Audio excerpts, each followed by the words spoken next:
Hey, my name is Era, and this is Art House Chattanooga. I'm the founder, and we're here on the Urban Voice podcast. So, Era, thank you so much for inviting the Urban Voice into your space. It's amazing in here. I love what you've done with all the rooms. Thank you so much. So, I've been following your journey a little bit on socials, on Instagram. How much of this house have you curated and designed yourself? So I actually built the tables tonight. So they didn't I ain't even gonna lie. I waited too long to order the table. Okay, so you had to get your handy woman on. I had to. So yeah, I had some scrap pieces from the construction we're doing downstairs. And so I was like, yeah, I can do this, you know? Is this your first go at construction? Like, where do you get your experience from? So my dad is actually a general contractor. And so I watched him build as I grew up. And I've built things here and there, but nothing really like this though. I built like a plant stand before. Okay. You know, if I need it, I'm going to go on and get it. Right. Yeah. I mean, well, you got to work your way up to that larger project. So it wasn't all for nothing. That plant stand meant something. It did. It served its purpose. So tonight you're hosting your sketch and poetry night for your artists. What kind of artists are we going to be able to see tonight? And how's everything set up for the community to enjoy and engage with? So tonight, on the walls, you have a mix between poetry and visual arts. And we're actually allowing the community to engage through open mic. Ooh. Yeah, so that's what's happening. And we're just here for a good time, here to connect. Okay, so we have sketching, we have poetry. Then you also said we might have some writing, different prompts and stuff. Absolutely. Are you the artist for these that we see here? No, not at all. Not at all. Okay. Tell us a little about here we have Jesse James. Incredible, very detailed. And then we have Sarah Dawn also on this wall here, interlaced. Yes. And some of the other artists throughout in this room actually is Erica, the poet, Velvet Poetry. And so her work is going to be on these walls here and also displayed through the projector. Then in the other room, we have Michelle and Leticia and also Joanne, the poet. Okay. Trying to think who else. Then we have KZ in the hallway. Along with Crancy. And also Trey. And in the other room, we also have Nako. Okay. JC James is also in the kitchen and in the living room. So you've created different vibes across the entire house. Like each room is gonna bring something different, something like differently creative for the community to engage with. Exactly. So this room we're in right now is the sketch room. Okay. So in the sketch room, we have some sketch pads. I saw that. In the next room is really a lounge. I wanted it to really hone into the red light special feel. I'm feeling it. Yeah. And so that's why that room is just decked out, and it's really conversation inspired. Like there's some books in there, but also, so I created a vulnerability Jenga. And so you're playing Jenga, right? But as you pull the blocks, there are questions that invoke conversation. And I really like that concept because we really are talking about taking those walls down when it comes to sharing and expressing ourselves with our community members. So I really like it's kind of like a sweet contradiction of taking a block out and having a potential for it to crumble, but that's the vulnerability of it all. So you have all of these artists here in your home and you are hosting them.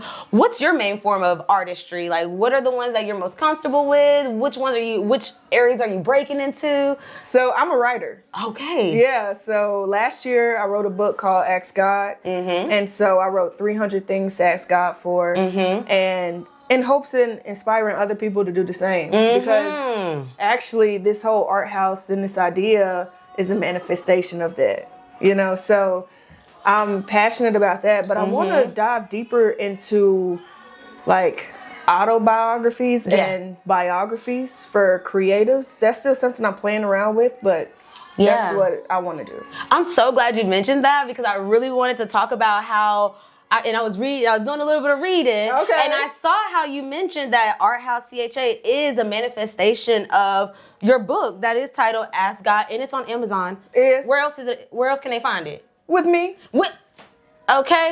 Okay, we'll tell you her handles in just a second. But I wanted to know, like, what were the moments or the experiences that led you to those pages of Ask God? Okay, so I feel like before I started writing Ask God, now the one that's published is actually the second version of it. So the year previous, I began to write it, and I was in a difficult space in life. And I was just like, dang, like, what am I going to do? So I just started watching YouTube videos, and I came across the Steve Harvey Ask God for 300 Things. And I was like, okay, I'm going to try it. I kid you not. I want to say it was May 5th. I wrote, I want to move into this apartment on May 9th. I got accepted. I was moving on May 9th. I said, home. God, you heard me? Is that you on am I on the main line? Okay. So the first time I only made it to 131. So when that anniversary came around, I honored that. And I was like, okay, I'm going to make it to 300. And so that's what I did. And I published it through there. Did I answer your question? You really did. Was there a challenge? Because I heard you say you made it to the 131 and on the anniversary, you continued that. Did you counter a challenge in getting to the 300 on the first go round? Yeah, I feel like I'm in that same challenge right now because I'm in my third version of it right now. I'm still writing. And, sometimes it'd be hard to ask. Sometimes it's hard. On it. I just feel like all of us are creative people and we were put here to create. But it's a hard thing to do. And I feel like I just can't give up on it. Yeah. I refuse to give up on myself because I know that I can have anything that I'm willing to ask for, but I have to know what to ask for. Yes. And so that's where I'm at in my asking process. Okay, I envision my life in this way. Okay, what else though? What's the next step past that? How do we break through? And so that's where I'm at right now. That's great. And so Art House CHA is the answered prayers a lot from the Ask God book. And so we have the Sierra prayer to find a good hubby. Okay. Okay. Some people have been talking about this Corey Gamble prayer because he found those Louis Vuitton Timbs in the fashion world. So I want to know, what would you tell us about the Era prayer in really confronting God with all the things that you wanted deep down, and that challenge of conceptualizing, trusting yourself, trusting God? What can you tell artists about the Era prayer? So after you ask, you immediately have to do. Okay? So you can't just ask and ask. Expect for it to be done. You have to be willing to go get it. Okay. You can ask for things all day, but if you're not willing to change, nothing's going to happen. Yeah. But that's the great thing, because we all have the ability to change. Yes. And so that's how you get the things that you ask for. Because I'll put it like this, if you never change, then you're going to have exactly what you have right now. So that's what it's going to take. Yeah, absolutely. And I think a lot of, I'll just speak for, people that I'm in community with. We talk about the relationship with God, and that's exactly what it is. It's a two-way street relationship. And so just like you're mentioning, when we ask, there is before things can be done, there's a do. Okay. There is a do before things can be done. And I think that's something really important for people who are like us in faith to really recognize when we're pursuing something, that when we ask for something specific, it's going to come with specific instructions and specific actions that are going to lead us to that path. And that's all about obedience too. Okay? Because sometimes we're not obedient and you don't get the things that you ask for. Yeah. I love how open you are about your faith and just the walk that you've had with trusting and manifesting. What is how does your relationship and your faith in God kind of influence your artistry? I think that I try to make sure that God is in everything I do. I try to make sure that I'm acting in His will. You know what I'm saying? I want to make sure that anything I'm doing is aligning with the person that he wants me to be. Yes. Because it's not really about what I want, but what does he want from me, and how can I then lead other people to him? Yes. You know, and that's the biggest thing, because it's not like I was someone who was always a follower. Right. I had my own journey and I had to figure that out myself. But that's something that nobody could do for you. Okay. And I just want to be transparent about that so that I can show people like, hey, like, I know it's not easy. And I know some things get a little confusing. Yeah. But this is where I landed, and I hope that maybe you'll land here too. Yeah, you know? yeah. Before we started chatting, or a little bit before we started this interview, I was just telling you how I really revere the way that you are not too attached to one version of yourself. Right.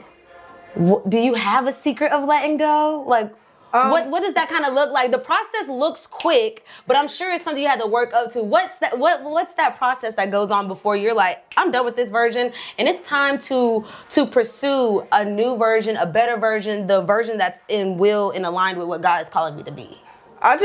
Well, with that being said, I don't know. I hope it's aligning with God, but sometimes I just do stuff. Yeah. I just do what I want. Like, I wanted to cut off my locks. I looked at myself in the mirror. I said, I'm ready to cut off my locks. I booked an appointment for Saturday, and I cut them Saturday morning. That was it. That's it. And so I just like to transform, and I feel like, well, I've cut them off before too. I kind of, it's become a thing. But anyway, I cut them off. I'm a repeat offender. I put them back in, you know, whatever. Anyway, but it's, I done lost my thought, child. I can't even lie to you. I can't even lie to you. Just not being so attached to the versions that you are, and really trekking to the best version that's aligned with God's will. Yeah, so that's what I was saying. I cut my locks off, but it's just, that's what I was getting at. Change. Just being uncomfortable. I feel like last time I cut my locks was at the beginning of 2024, and I felt so accomplished throughout that year, but I was uncomfortable. I was constantly pushing myself to change, pushing myself to do things that I never thought I could do. Yeah. But these are things that I wanted to do. These are things that I asked God for. And in turn, things began to happen. And they start I think that when you're moving in God's will, the pieces just align. They fall into place. And you just have to follow it. Yeah. Yeah. I can really reckon with that. Just not being afraid to, like you said, just do some things. Not that I'm acting irrationally or out of a chaotic mind. It's like you said, just being okay with the transformation. Exactly. And not being too connected or tied to what was or the expectations to come. I'm kind of picking that up. Is that what you was throwing down? Exactly. Okay. Exactly. Okay. So I am really excited to experience sketch and poetry tonight. If there was a city that you wanted Art House to invade and foster community in next, what would be the city? Definitely Seattle. Seattle is my next stop. Period. The next stop. I love that. Yeah, I want to be in Seattle. I like to be in nature. I like how it looks there. It makes me feel alive. And so, yeah. That's where the next art house will be. Hey, I cannot wait to visit. I need a reason to visit Seattle. I've never been. It's beautiful. If you like hiking, if you like waterfalls. I do. Washington has the only rainforest in North America. Put that in my pocket. Noted. Because, yes, noted. So, as we wrap up, I know that this space is a space that you are looking forward to sharing with community members, not just for events, but you're also looking to share this space with some roommates or art mates, we should say. Did I read that right? Really, tenants. I'm looking for someone who wants to rent here. And I have a big announcement tonight anyway. Please. Is this an exclusive? Exclusive. Don't tell nobody, y'all. Go ahead. So we're going to do, if you sign a 12-month lease, we're going to drop it down. Right now, the price is $1,500. All utilities included, meaning electric, water, Wi-Fi, sewer, lawn care, laundry. Hey, this is huge. Don't forget the laundry. You are taking it there. I love it. But I'm going to drop it down some more. Talk to us. So we're going to do $1,300 for 12 months, but the first 3 months, $1,000. In Chattanooga, in a home with, did you say lawn care? Laundry. Okay. What more do you want from me? What? What more do you want, folks? She's an artist. She's an author and a landowner. She has tenants. Okay? I love that. Well, I will make sure that I spread the word. And one more thing before we go. What would be a great or an ideal tenant? Just for the people that's listening, since we already told them about the exclusive deal, what would make a great tenant for Art House CHA? I want somebody who's going to paint the ceilings. I ain't even going to lie to you. I want you to paint the ceiling. I want to see a sculpture coming out of the wall. I say all that to say I really want people to come in this space and make it their own. I want them to feel comfortable to create, comfortable to host, comfortable to join the community together, if that's what they choose to do. But most importantly, I just want this to be 1 acre of creative freedom. If somebody is more to themselves, but they need a space to be quiet, this is the perfect place for you to be. So it has so much potential. Yeah. The perfect tenant is the person who wants it. Yeah. Who needs it. I love that. You heard that, folks. You will get your deposit back if you paint on the walls. Okay? You will. Okay, well, thank you so much for your time, Era. I will let you continue to, you already look set up, but go ahead and welcome the folks that's coming in. I'm excited to see what you have in store for the night. And I just really appreciate you for taking the time to chat with the Urban Voice Podcast. Thank you so much. Can I get a hug? Absolutely. Yes.